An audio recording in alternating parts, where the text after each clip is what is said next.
Hey everybody, welcome again to another video.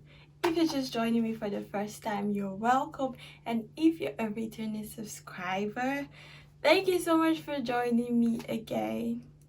So today we are going to Parliament, and I joined the proceedings yesterday. So I don't know when you see this video, but I joined the proceedings on the 14th of December to see the deliberation on the proposed budget for 2023 for Norway's economy, as you know. And I was able to get some few things because the whole proceedings was in Norwegian, and I just had to pick the little I could get and then interpret some and then translate some, and I was able to get some things and I wrote them in sheets of papers. Yes, so I'm just going to be summarizing all what transpired on the 14th of December concerning the tuition fees for international students here in Norway.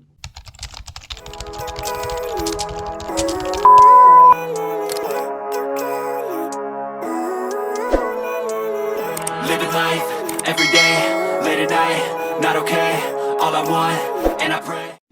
This video is coming quite late because I had exams and I had to prepare so much for it, so this video was delayed a bit. So we'll start. The Parliament, I don't know how everything is organized because I'm not really into politics and all. They had this committee to bring back findings on the whole education budget. So it was education and research budget. And the committee came out with some findings. I don't know if it was findings because I don't know the root of the whole parliamentary system here in Norway. But then it was titled, their titles were like education committee. So there were like different people coming with different cases on the budget.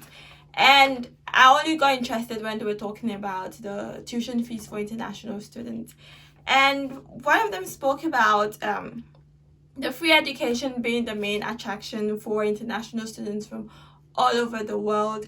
And if we do that, are we still going to get more people into the country? Like, that's a big worry.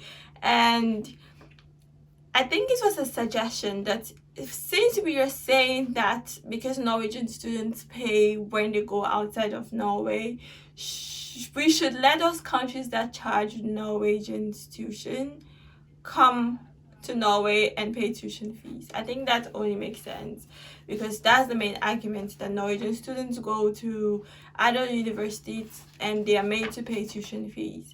So I'm like, how many Norwegians are in Ghana? So yeah, that's the thing. So I honestly, that's what I was able to gather. And they also talked about the principle of free education being violated because Norway is based on that principle that everyone deserves free education irrespective of your background, irrespective of your race or your nationality. Everyone deserves free higher education, and now the government is violating that. And then they talked about them running out of people even before they run out of the money that they think they are trying to preserve. So it's like there are some programs here in Norwegian universities that are like mostly international students. I know most, you can just find like maybe 5 Norwegian students out of say 20 international students. And the fear is that those programs would have to stop because you're blocking the chances for international students coming in to study in those programs. So meaning they would have to close those departments or those courses, those programs. Now let's follow the argument systematically. At this point, the minister himself has not come to speak yet. So this is the argument building up because it was all a debate in Parliament. So that's the thing. So you're saying that meaning they would have to up their competition to attract the smart minds in code globally. So because I think I said this in one of my videos that unless Norway has this this rigorous strategy to bring in more people, because the tuition fee is a bait that brings us here before you realize that, oh yeah, the tuition is really quality. But if they do not have any plan, any structure, no one will even turn their eyes to this place. So probably they have a plan in place to attract people from all over the world, the smart minds in quote. So that's one of the arguments that was raised by the committee.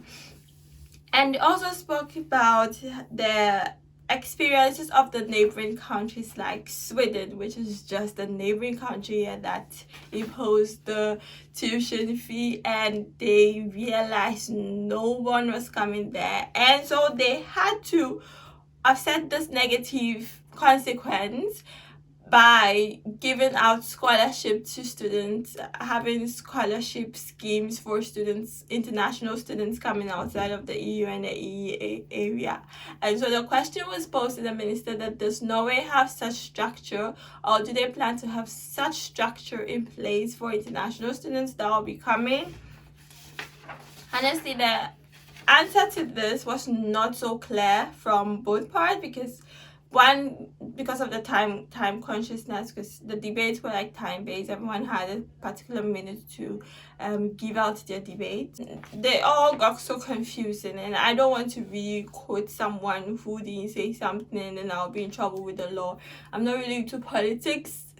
This is my first time even following a parliamentary sitting. That's to show you how important this whole thing is to me also.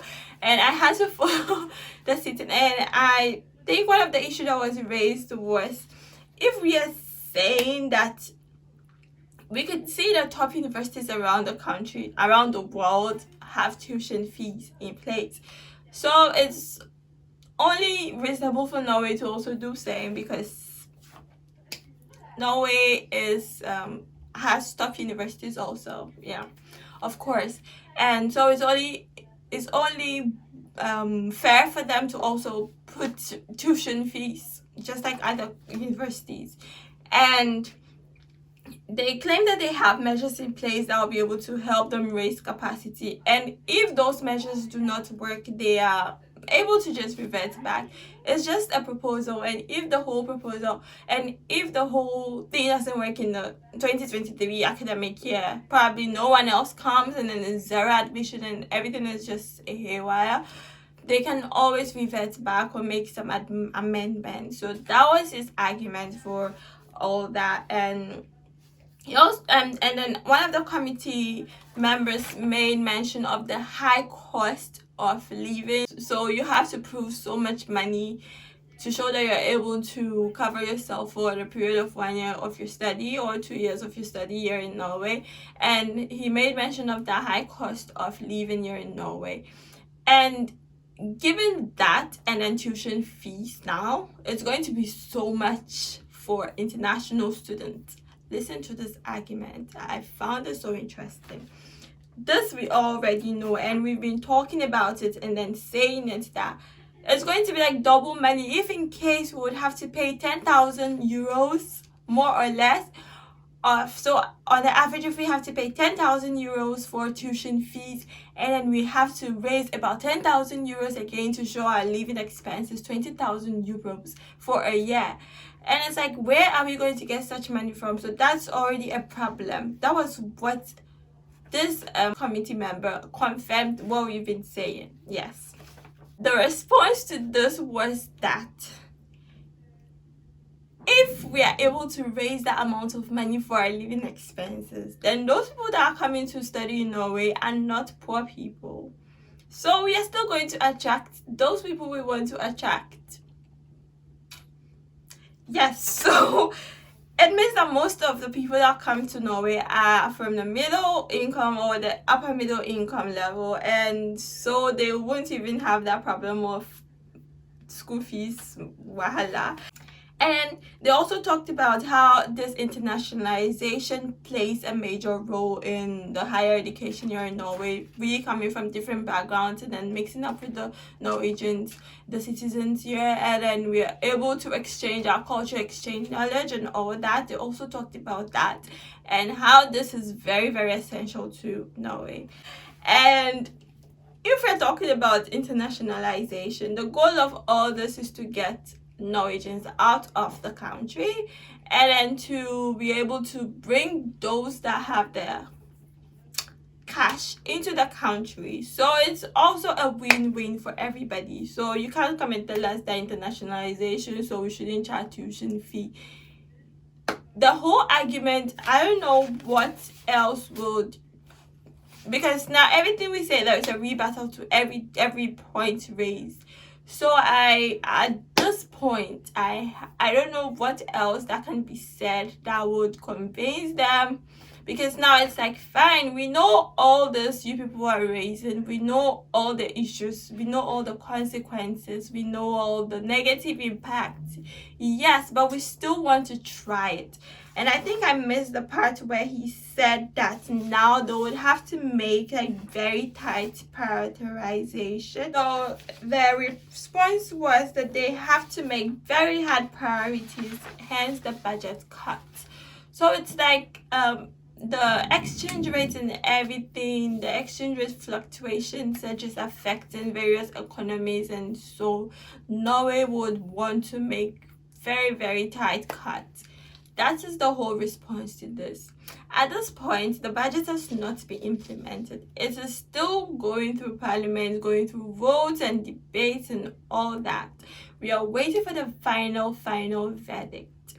I'll be sure to give you more updates as at when they come. This week, the rector from my school spoke about the government putting rectors of schools, or putting the universities as a whole, the universities in Norway, in a very tight position, because most of you that have applied to study in Norway, you've already submitted your application, and meaning they would have to start processing your application, and by February, March, April, you should have received your decision. And you're going to, at this point, we are in December, and you still do not know how much your school fees is going to be. And now he is saying that this is a clear case of unprofessionalism, because if you would want people to pay tuition fees, you should let them know prior to even applying, because it's a matter of choice. You can tell me to come and apply and then tell it's you just put me in a whole question mark, like uncertainty. You don't know if it's going to be tuition fee or if it's going to be tuition free. Like, it's just so confusing. Everything is just in shambles at this point. And how will it sound for you to have gained admission and then they'll tell you this is the amount of school fees you're going to pay? So at this point, nothing at all makes sense, because they should have done better in doing this like a year before, if they know they plan to do it. And I don't know, that is why I'm still thinking there is still hope for those coming in 2023. Probably they can allow you to come for 1 year, and then after the one year you would have to start paying tuition fee when you've arrived in Norway.